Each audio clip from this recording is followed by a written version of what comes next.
Congrats, Bulls. Congrats. Man, what an insane day in the markets today. What an insane day in the markets today. If you've been watching any of my videos, we've been talking about some of these levels that the Qs, the NASDAQ 100 kind of needed to reclaim. And, it's been a battle. One, two, three, four, five, six, seven.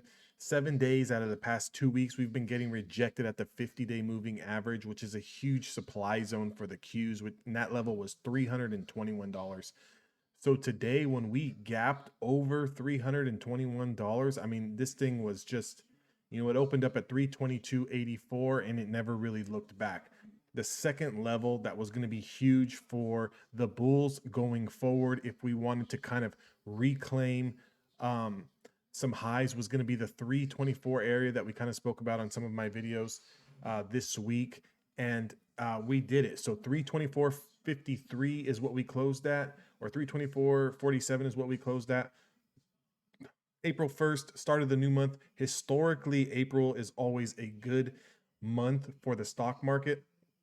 So maybe some of these growth stocks and some of these tech stocks that have been getting beat up for the past couple of months finally start to wake up. And there was a few of them today that really woke up. I'll get to those in just a minute.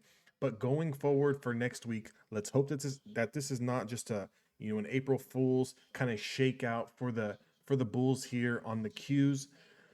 But overall, good day in the market. So going forward, there's still some stocks that are underneath the supply that still need to reclaim some levels to really get in long for the long term and or long term swing trades. So, I would not be surprised if we open up on Monday kind of flat, kind of dip down and test the lows of 322 and see if that is going to act as a level of support. If not, maybe test 321 area here and see if the Qs can kind of hold that. I would be okay with a little bit of consolidation for 1, 2, 3 days next week, just to kind of confirm that the Bulls are here to stay and the month of April is going to be a good month. But going forward, if we can sort of on Monday push through the 324, 325 area, I think the next area that we come up to see is going to be 327, and then obviously 338 going forward would be all-time highs on the Qs here and get really, really super bullish going into the summer months. But some of the stocks that had some insane moves, Amazon, I did catch Amazon a little bit. Really wish I would have held on to it longer. Kind of took a little while for it to really wake up. But yesterday, you can see the high of day yesterday was 31.21. As soon as Amazon started to build above 31.21, it ran into a little bit of resistance here at 31.30, which I knew was going to be a tricky area. And that's kind of where I sold. I believe I sold my contracts at 31.33 just because it was sort of lagging in this traffic area. And I kind of knew that, it was going to be a struggle, whether that it confirmed these levels, the 50-day, the 100-day, and the 150 today or next week. I knew that it was going to be a little bit of a struggle. And towards the end of the day, it really started to ramp up and finished at 31.61, up $66 on the day. Insane monster move on Amazon. To everybody that's been holding this for a couple of days, congratulations. This is just a monster day.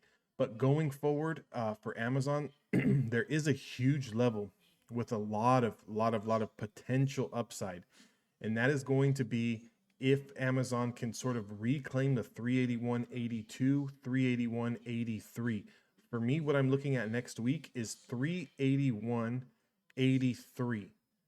As soon as we get above 381.83 with some momentum, I am looking to take some contracts because I believe that it's going to touch 3,200. It's going to come up to try to test 3,200 and possibly even beyond. So if we can sort of get above 31.83, we're looking at 3,200, 3,205, possibly 3,231.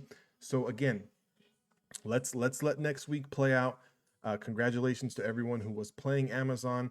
Really, really strong day. Again, like I said, you never know. We might get a little bit of consolidation, opening up in Monday and Tuesday. It's a long weekend. I hope everyone enjoys their weekend. Take some time off, get your head, and just get your mind off of the markets for a little bit. It's been a patchy last few weeks. So those are some of the levels. Over on Amazon is going to be a macro level of 31.83. That's going to be a huge level. I think that a lot of buyers are going to step in and try to go long on, because there's a lot of potential upside all the way up into 3,300. So big potential move there on Amazon. Anything to the short side, I believe a breakdown of, let's see, a breakdown of 31.13.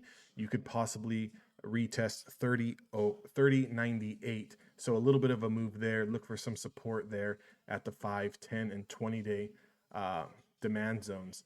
So great end of the week. Let's hope to build some of this momentum going into next week. And until next week, guys, I hope you guys all have a good one.